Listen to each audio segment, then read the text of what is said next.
In this episode, Teams and the way that your team is structured, it is literally going to define your success or failure going into the future. We need more information. One of the things we're going to talk about today is something that I think anyone who's running a team is going to come into contact with and up against over and over and over throughout their business and their career. When you lose great talent on a small sales team, it hits you quick.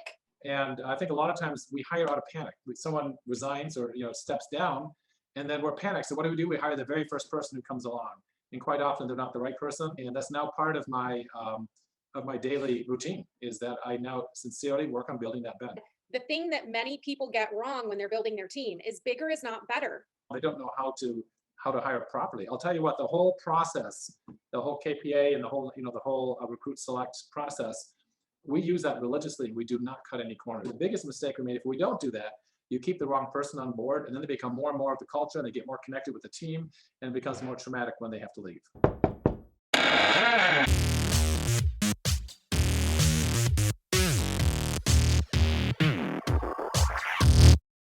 Welcome, everyone. Welcome back to our channel. My name is Danielle Hayden, and I am the team leader for Keller Williams Ann Arbor. We are here with another one of our weekly installments, our VIP guest, Martin Bama of the Bama Group Realtors. Martin, how are you today? I am doing great.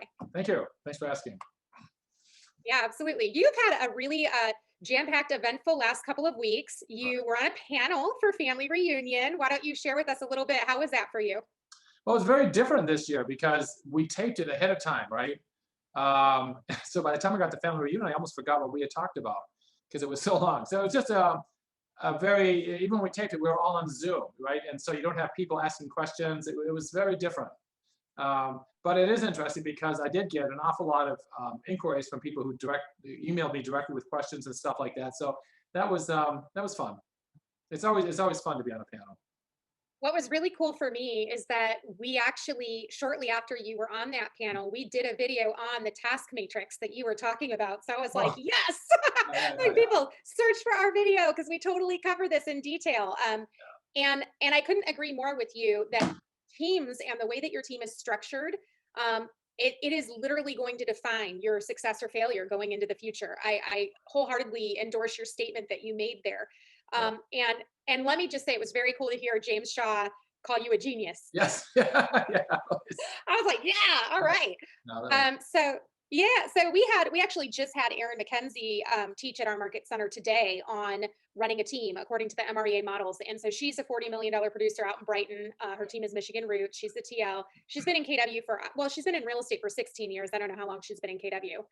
Um, but I can tell you from talking to a lot of agents in and out of our market center who are looking at building their team, we need more information and we need the right people to get that information. And one of the things we're going to talk about today is something that I think anyone who's running a team is going to come into contact with and up against over and over and over throughout their business and their career. So why don't you talk to us a little bit about what it means to build the right kind of team? What kind of talent are you looking for? And what are your hiring strategies too? Because when you lose great talent on a small sales team, it hits you quick. correct. And I really learned that, right? I've gone through some changes and had some pretty key people leave. And it's interesting. I literally just went through that. My closing manager, right, just decided that she wants to take some time off or whatever. And that's a pretty key position. And so I went. First, I panicked a little bit. And then I thought, okay, Martin, get your stuff together here. So I literally, I don't know if I shared this with you, about a week and a half ago, it took 3 days. I was on the phone almost all day long for those 3 days, calling people, mostly realtors, and just being very open and honest about saying, hey, I have certain positions open on my team. Out of that, I talked to 92 realtors, and I ended up with 13 people who were interested in meeting with us. So that really, so what happened is it suddenly gave me a feeling of, they always talk about building the bench, right? Building the bench. And I think a lot of times we hire out of panic. Someone resigns or steps down, and then we're panicked. So what do? We hire the very first person who comes along, and quite often they're not the right person.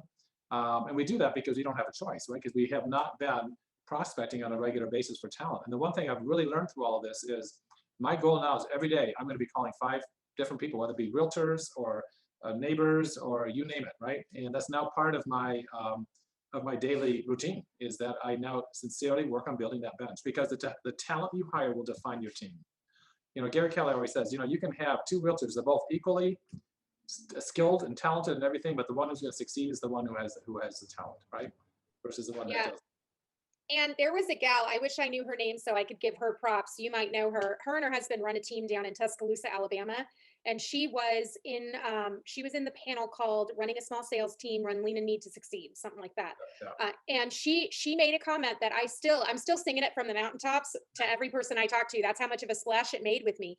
She said, the thing that many people get wrong when they're building their team is bigger is not better. No. You don't build a team like by collecting any ready, able, and willing person with a license to come and join your team and then hope to skim some off the top. So what she said is, we don't build a big team, we build the best team. So can you kind of tell me, how does that ring for you? And what does it make you think? And do you have any stories you could share with us to that effect? I mean, I couldn't agree more with that, right? And that's our team has always been that way. The fact that we did 92 million with basically 4 agents, right? It's the level of productivity that we expect. And when you surround yourself with those kind of people, you attract other talent, right? Talent wants to be with talent. So, and I think, again, a lot of people hire because they don't know how they hire whoever comes on. They don't know how to hire properly. So I want to go ahead and define a few of the key terms that we're mentioning here. We talked about recruit select or career visioning. This is the process by which Keller Williams Associates go through to find talent, to hire talent, and to bring them on, right? The Keller KPI is Keller Personality Assessment. And that is the tool that we use. It's like a DISC or a Myers-Briggs, and it's the tool that we use to really get to know an individual on a deeper level and see where they fit in terms of job fit. Correct. Yeah.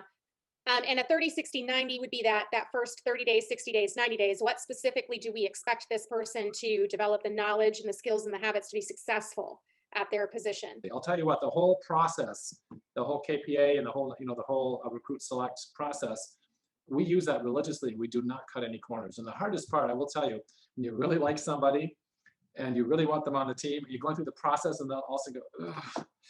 And I unfortunately have made the wrong hiring decisions a couple of times, and it's painful when you do that. So you really have to follow that process and really follow it, right? And it's a combination of what does the KPA, the DISC show, what does the life story bring forward, right? All these different things. What does your team think when they do the interview? And just be very careful. And then do 30, 60, 90. And I've let my entire team now know, you guys, everyone we hire, 30, 60, 90. Because what happens is if you bring someone on and then by 30 days you have the meeting and then 5 days they're still not picking up what you asked them to do, when you let them go, that can really be cause a lot of emotions on the team, right? So everyone now knows on the team, you guys, everyone's being hired 30, 60, 90. So that's the process. As opposed to the biggest mistake we made, if we don't do that, you keep the wrong person on board and then they become more and more of the culture and they get more connected with the team and it becomes more traumatic when they have to leave, right? Yeah, I think that hiring just anybody because they serve an immediate need and then allowing them to stay on because it's harder to get rid of them and help them find their next opportunity. That right there is the recipe for draining yourself. And it's like pushing a boulder up a mountain, but then the rocks keep sliding from under you, and it's the hardest lesson to learn, I think, when you're building a team, when you're going through that, is that you've got to be clear to be kind. Yeah. And I love the fact that you pre-manage that with the rest of your team. Look, this person went through an intense hiring process. Now we're going to go into their training process, and please just know that they're gonna have metrics for success that then will solidify their place on the team after 90 days. And not everyone's going to make it. Yeah, no, absolutely. And you have to explain to the team too. Like, we had one person that was really liked, but I was getting my work back, right? And I had explained to the team members, you guys, do you understand that if this person's not doing their job, it falls on your lap, right? We all have to work together. We all have to be able to follow the systems and be productive. And if you've got one person that's not, it pulls everyone else down, right? And you have to explain those things to team members because it can really be disruptive when you lose a team member. Yeah, and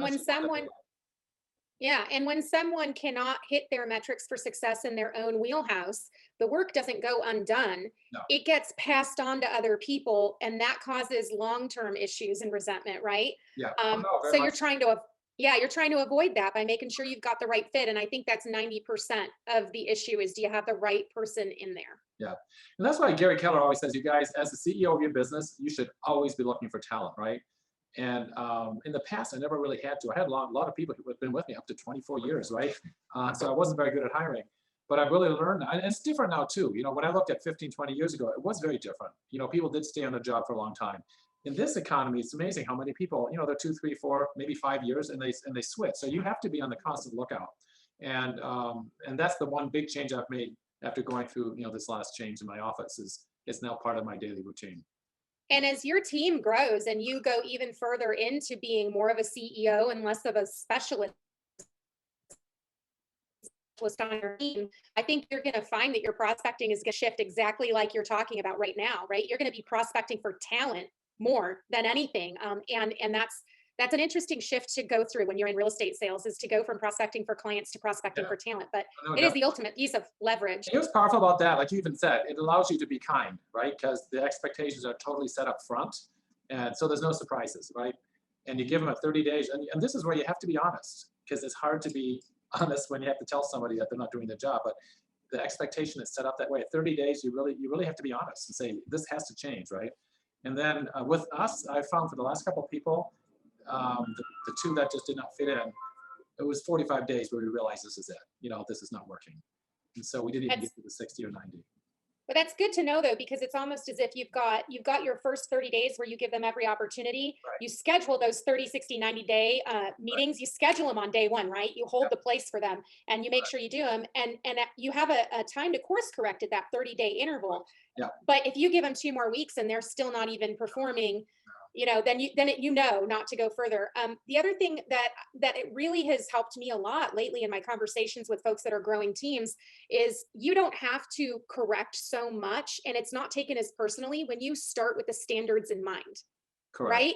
Yeah. If you establish a standard and an expectation from the get-go and you're super specific about it and you're super transparent about it, you just go back to the standard and they self-discover it in that moment. It's not you telling them that there's something wrong with them. It's, this is our standard. Do Right. you qualify or not? Oh, yeah, absolutely. No, you always ask for permission, right? These are the expectations. We're going to hold you accountable. Do I have your permission, right? It is interesting because when you hire the right person, you literally know within 2 or 3 days.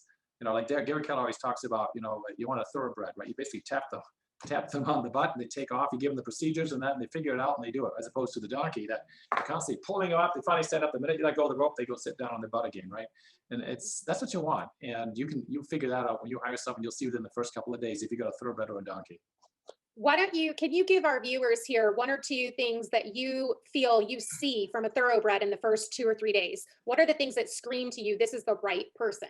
They're very proactive. You know what I mean? They right away, they dig in. They're willing to learn. They're coachable. They don't ask the same question 10 times. When they're working on something, they right away figure out, you know what, can we do this? Do you think I'm just, you know what I'm saying? They are, they just, they're matching our expectations. But the biggest thing is, the thing how they grab things and they learn and that, and they're excited and they're passionate and they're, and they just take things and run. I mean, I have one person I hired about 3 months ago. I was like, oh my goodness, everything I give to her, I have to tell her once and it's taken care of. I never have to go back to ask her anything. I mean, it's like, even like things I've done weekly or monthly. So call Martin, I need this. It's like, I don't even think about it. Everything I hand to her is off my shelf. That's probably the biggest thing, right? When you give someone a task and they take it and you don't ever have to worry about it again. The worst part is when you keep having to get the job back, right? Or you have to keep asking them to do something, or they keep asking the same question 20 times in a row. Those are sort of the things that jump out pretty quickly. Yeah, and I know for me, my biggest thing is if I don't know where you are, I have to ask. And it would be really great if instead of me having to circle back and just tell me, like, update me, send me that update. This is what I've accomplished. This is what I'm Yeah. excited about. And this is what's coming next, right? If I get that once a week, I don't have to micromanage. No, I don't So like that's one of my standards. I love right. that. I don't like Mhm. micromanaging, right? I want to just basically delegate and know it's taken care of. And talent Yeah. does that, so. So I know we're running low on time here, but really quick, I just wanted to mention to you one of the ideas. Nick Baldwin was recently showing us how to digitally farm using Facebook campaigns and Command. And what he did was he did a landing page for a neighborhood in Command, Mhm. and he used this to target luxury interests, right? And so he would advertise in a geographic area by luxury interests and have a URL that people could to go explore, let's say Travis Point or something. Then I paired that with what I heard in today's revisitation of the vision speech. And they were talking about unemployment. And they were talking about how unemployment is highest in the hospitality and leisure sectors of the economy. It's up at 21%. And I thought to myself, what if we digitally farmed that demographic and tried to sift out like who are these really talented people who might actually want to look at a change in Yeah. their career. Yeah, yeah, yeah. And so that is something that if you would partner with me on it, I would love to partner with you and run an ad on Facebook through Command where they lower the algorithm and we get better results.